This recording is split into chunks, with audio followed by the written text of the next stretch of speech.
Imagine being a teenager and having the power to hack into the CIA, the FBI, and other top government agencies. Sounds like a plot from a blockbuster movie, right? But this actually happened. So sit tight as we unravel the story of how a group of young hackers managed to embarrass some of the most powerful three-letter agencies in the world.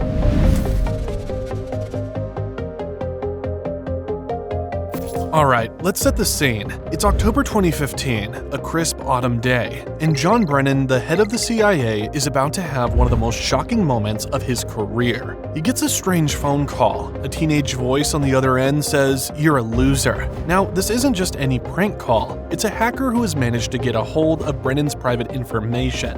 Brennan, obviously taken aback, asks, "Who is this? How did you get this number?" The voice replies, "It was so easy, bro. You're such a dick." Imagine being one of the most powerful men in the world and being told off by a kid. Brennan asks, "How much do you want?" And the hacker coolly responds, "We want $5 trillion. The hacker goes on to demand that the US stop bombing the Middle East. Brennan knows this isn't a joke anymore. He's dealing with someone who's breached his privacy and is making political demands.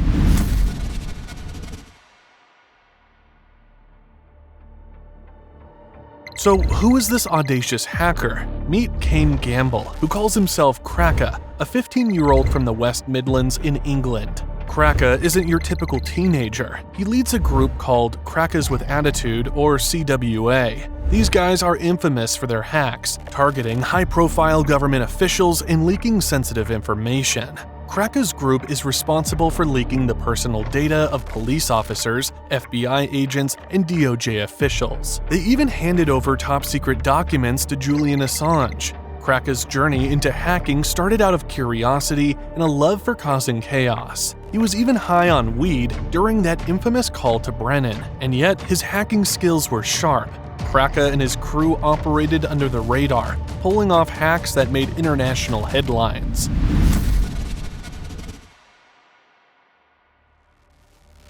Now, let's rewind to 2008 in Virginia. Another teenager who goes by the alias Default is also getting into hacking. Default is a typical American kid who loves soccer, video games, and his dog. He starts cheating in video games, which gives him a taste of using computers to bend the rules. This sparks his interest in hacking. He dives deep into the world of computers, learning how to manipulate them to his advantage. Around this time, the hacker collective Anonymous is making waves. Default is fascinated by their actions and the power they wield from behind their screens. He joins their secret chats and starts hacking random websites for fun, but he soon realizes that Anonymous is plagued with issues like infighting, doxing, and the presence of undercover agents. So, Default goes on to join offshoot groups like AnonSec.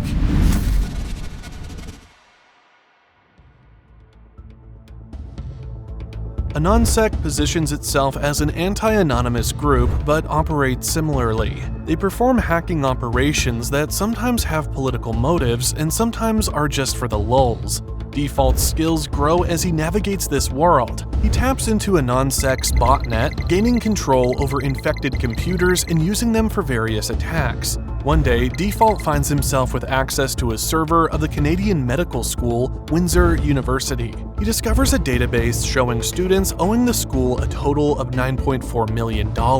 Among the information, he spots a tempting delete all button. Driven by a sense of justice, he deletes the entire database. It's a bold move that wipes out the debt records of numerous students.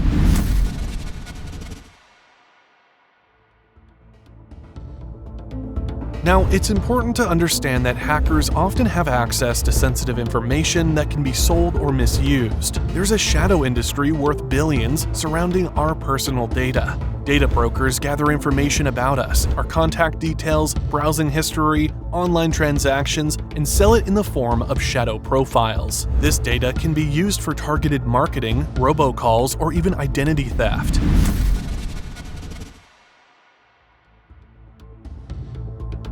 Anyways, as Default's hacking skills improve, he starts focusing on causes he believes in. One of these is animal rights. In 2014, bestiality was still legal in Denmark, leading to an increase in animal sex tourism. Danish activists were trying to bring attention to this issue, but their efforts weren't enough. Default and other AnonSec hackers decided to lend their skills to this cause. They take down the official Denmark government website, posting messages about the country allowing bestiality. They shut down bestiality websites with DOS attacks and share evidence of animal abuse on social media. These actions raised global awareness, leading to protests and eventually a change in Danish law. In April 2015, Denmark bans bestiality.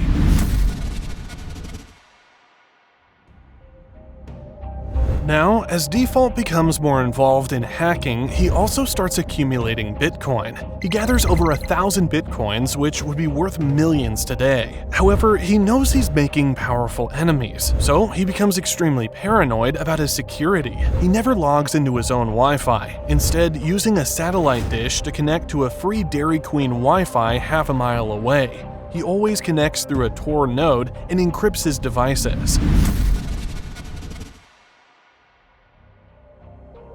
Meanwhile, Edward Snowden's revelations in 2013 have a profound impact on the world of hacking. Snowden, a US intelligence contractor, leaked information about the US government's massive surveillance programs. These programs allowed the NSA to spy on anyone with a computer, collecting vast amounts of data without warrants. Snowden's leaks revealed the extent of the government's surveillance, sparking a global debate about privacy and security. For hackers like Default, Snowden's revelations are a wake-up call. They see the internet as a tool for freedom and empowerment, not for surveillance and control. Inspired by Snowden, Default becomes more politically motivated in his hacking activities, aiming to expose injustice and protect privacy.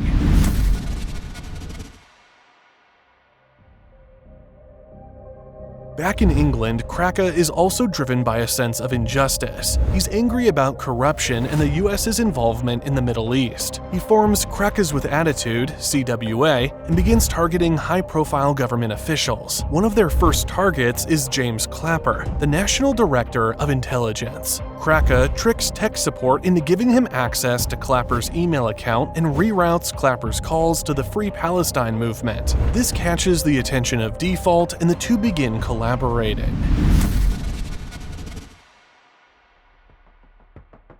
Together, Cracka and Default set their sights on John Brennan, the head of the CIA. Using publicly available information, Cracka calls Verizon's tech support, pretending to be a technician. He tricks them into giving him access to Brennan's account and hacks into Brennan's AOL email. Inside, they find a treasure trove of sensitive documents, including Brennan's SF-86 application with personal information about his family, finances, and mental health. They also find Bush-era recommendations for Middle East operations and congressional correspondence on interrogation methods. They leak these documents to WikiLeaks.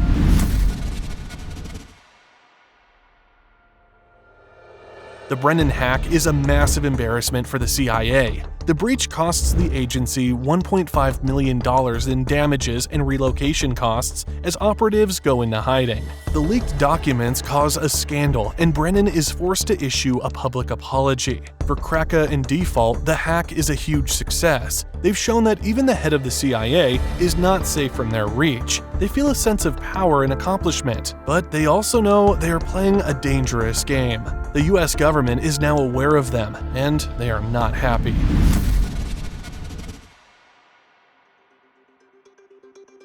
Crackas with Attitude continue their hacking spree. They target FBI Deputy Director Mark Giuliano, accessing his email account and finding a database with the personal information of 9,000 DOJ officials and 20,000 FBI agents. They also hack into the Justice Department's Joint Automated Booking System, leaking records of fellow hackers. They even managed to access a top-secret report on a joint CIA-Mossad operation, but the fun is about to end. The FBI is closing in on them.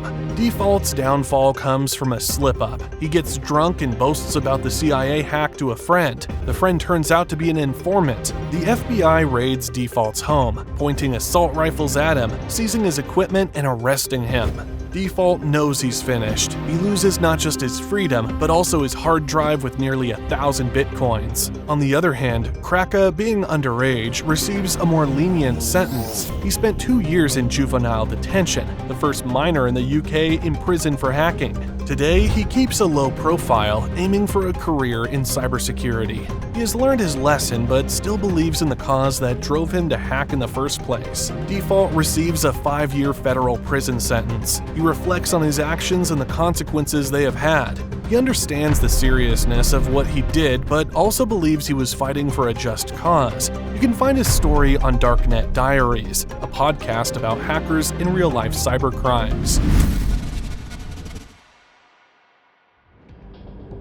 However, Edward Snowden's revelations continue to impact the world. In December 2023, the Biden administration renewed a controversial surveillance program, allowing warrantless spying on anyone, including US citizens. Despite legal challenges, surveillance remains rampant, with unlawful searches and snooping on various groups. Snowden remains in exile in Russia, a polarizing figure who is seen as both a hero and a traitor. The stories of Cracka, Default, and Snowden remind us that defiance against a superpower comes with consequences. Whether you're a principled whistleblower or a rebellious teenager, think twice before taking on a behemoth like the US government. It's a game that can change your life forever.